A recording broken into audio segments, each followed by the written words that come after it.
It all started with a simple, stupid idea. What if I was just honest? Brutally, unflinchingly honest. For a whole week. I figured, what's the worst that could happen? Turns out, the worst that can happen is you end up narrating your own cautionary tale to an audience of strangers on the internet. Day 1. My friend, let's call him Chad, because that's his name, invited me to his exclusive rooftop party. The theme was summer vibes.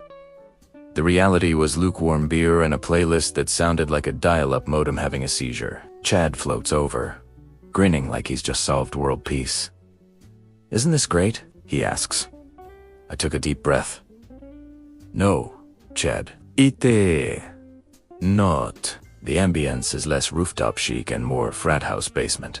Your dip tastes like sadness, and I've had more fun at the DMV." The silence was profound. That was the last I heard from Chad. One friend down. Day 2. A date. She was nice enough, I guess. And aspiring. She spent 10 minutes explaining the deep, spiritual meaning behind a photo of her avocado toast.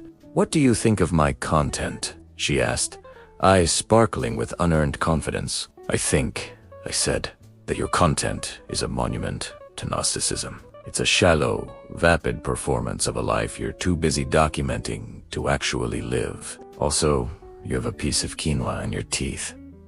She didn't even say goodbye, just stood up and walked away. 2 for 2. Day 3. Work. My boss, a man whose only discernible skill was delegation, unveiled his brilliant new marketing strategy. It involved a dancing mascot, a squirrel named Nutty. He asked for my honest feedback. "Big mistake. This is, without a doubt," I declared to the entire boardroom, "the most creatively bankrupt idea I have ever witnessed. This squirrel will not only fail to sell our product, but it will become a symbol of our company's descent into utter mediocrity. It's a furry harbinger of our collective doom." I was fired.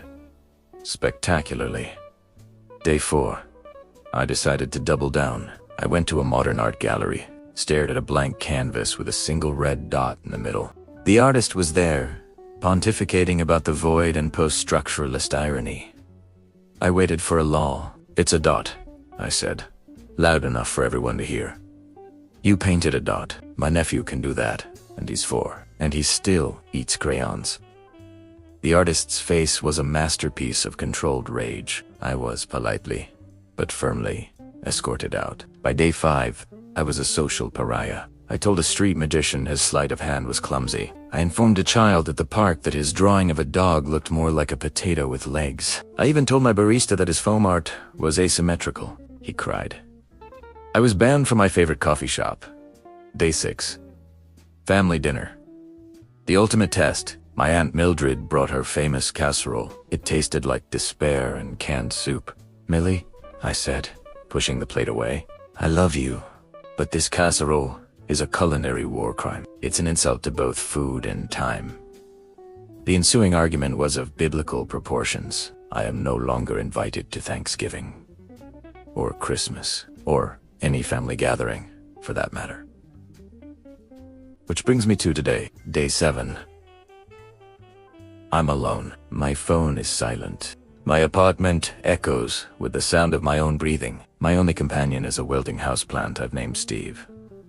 I look at Steve. His leaves are brown. He's leaning to one side like a drunk trying to find his keys. "Steve," I say, my voice raspy, "you look terrible. Honestly. You're a disgrace to the entire fern community." The plant, predictably, says nothing. But I swear, I saw a leaf drop in protest. So, what did I learn? That honesty without a filter is just a socially acceptable form of arson. That people don't want the truth. They want a comfortable, well-decorated lie, and that I am now, officially, friendless. Was it worth it? Absolutely not. But hey, at least I have a story to tell. And a lot more free time. So much free time. If you enjoyed my rapid descent into social isolation, feel free to like, subscribe, and share this with someone you'd like to alienate. Misery loves company, after all, and I've got plenty of it to go around.